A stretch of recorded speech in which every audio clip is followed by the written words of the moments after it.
deal with the care issue? And is this, do people call and say, you know, my mom or dad needs assistance in the home, or they need some type of care? Do you get calls like that? And if so, how do you deal with those calls? Yeah, we do get calls like that. And again, what we try to do is just be a referral source. So we give information. We try not to push people too hard in one direction or another. We just try to give them the information, because a lot of times, like I said, they don't know where to start. So yeah, we have a whole host of information on assisted living and numbers to call at different price points. And so that's kind of what we'll do in that situation. Obviously, that's the biggest thing we can do. A resource for exactly, yeah. For the biggest community. thing.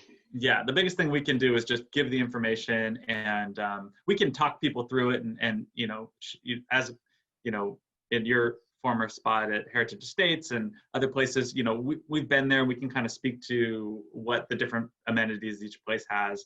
But yeah, we try not to push folks in any direction. Just give the information and give a resource. And I think people appreciate that you're a neutral resource. You're not trying to sell anybody anything. Right. You're objective. You're trying to actually help people.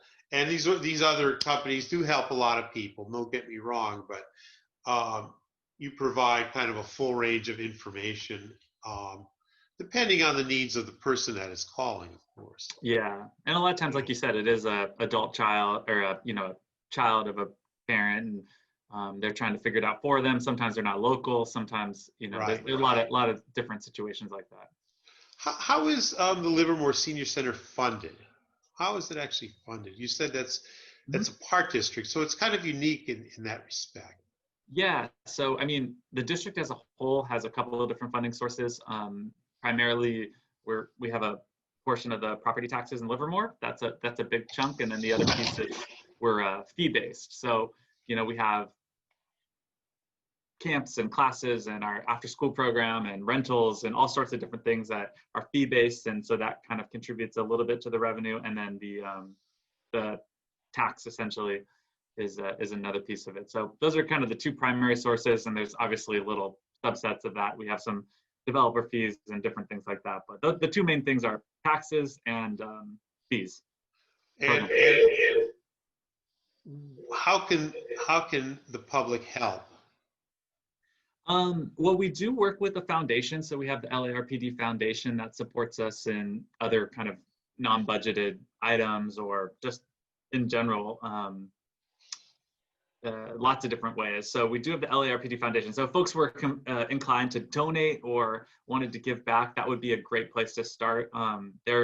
They have a page on our website at larpd.org, and they can find out some more information on that. There's PayPal links, and they can get some more information about the foundation itself, the great work that they do. They have scholarship programs, and they help fund cool things like out at Sycamore Grove, and different great things that help educate the public on environmental education and all that kind of stuff. So they're an awesome organization. I'm actually the staff liaison for that organization, so it's fun to see them kind of have all these ideas and then see them come to fruition. So it's really cool. And actually just recently they got a grant to help us purchase some cool video equipment. So as we start to, it seems like we're going to be in this virtual world for a little while, and we want to make sure that when we're offering programs and producing videos and things like that, that they're going to be of a higher quality. And so that was one of the things that the foundation was able to help us with. Got us some, we haven't actually got it yet, but they just were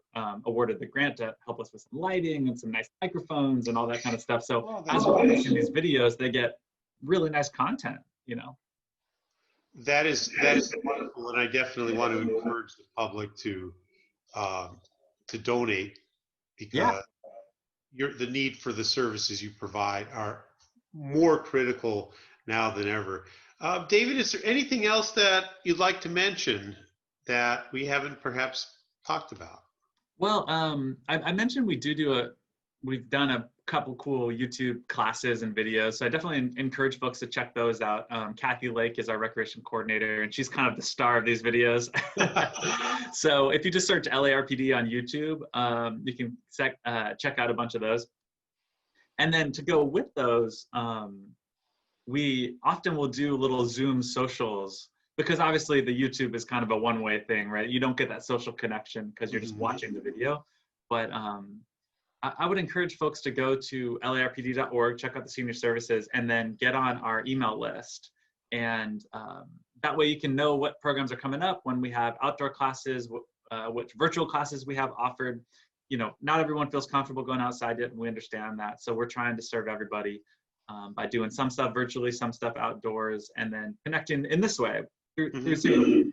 It's not ideal, but it's what we have, and we're just trying to keep those connections going because, I think all of us are feeling that isolation piece. We just don't see each other that often, and it's tough. I know. I truly miss visiting the senior center, which is literally right behind where I live, and just seeing all that activity and all those cars. But that day will come soon. Now, last question I have: if you're a senior, maybe you're not computer savvy, you can still call the senior center if you want to sign up for a Zumba class or any activity that you might be offering. So what is your phone number, David, and who would they talk to? Yeah, so if you're signing up for a class, you can just call our main line. That's 925-373-5700. So that's the main line to register, and we always have staff. Well, not always. So the hours that we're there is Monday through Friday from 8 a.m. to 2 p.m. That's the front office hours. Now, if you have a senior specific question, you can still call that line and they'll forward it to us. Or you can call our senior services voicemail at 925-373-5760. And that line will go to Phyllis Ely. She's our senior services office person. And we don't man the office. It's not open, but she checks voicemails every day and gets back to people super soon. One of the other great, actually, I forgot to mention this. One of the other great programs that we have is we're partnering with Hagenbach Construction, and we're offering free home repairs for seniors. So seniors have small projects around their house that they need help with. John Hagenbach is a licensed contractor, and they've been doing projects all summer long. Once a month, we schedule them, and we have about 10 to 15 projects on a Saturday each month. And folks can get those fixed, and it's free, and you get a licensed contractor, and they come in and they'll set it up in advance, schedule it, and make sure they understand the scope of your project. If there's something super specialized, there may be some materials cost, but for the most part, labor and all basic materials are free, and it is awesome. So that is when you want to call that number, 373-5760. That's to get on that list. And it's free to the homeowner. Yep. Yeah. Wow. Awesome. That is an amazing service. I'm so glad that you mentioned that, Dave. Yeah, I almost forgot. Sorry about that. Well, we're going to have to do a chapter 2 of a video, because you provided us with a lot of amazing and valuable information in this community. And I so appreciate you taking the time this morning to absolutely share this knowledge and this information. And I'm looking forward to the day, hopefully very soon, when that parking lot is full, when the bingo and the activities and the excursions, and that day is going to come. And in the meantime, thank you for continuing to do all the wonderful work for the seniors of Livermore. Thanks for having me, and it's always fun to be able to share what we're doing. I think that's the biggest challenge too. Like, as you said, not everyone's computer savvy, and so getting the word out is super important to us. So I'm glad you had us on, or had me on rather. Well, no, it's a privilege, David, and thanks once again, and thank you everybody for watching. And if you have any questions about anything pertaining to the Livermore Senior Center, you know how to get a hold of David. If you have questions pertaining to real estate, of course, you could contact me as well. And so, again, thanks very much for watching.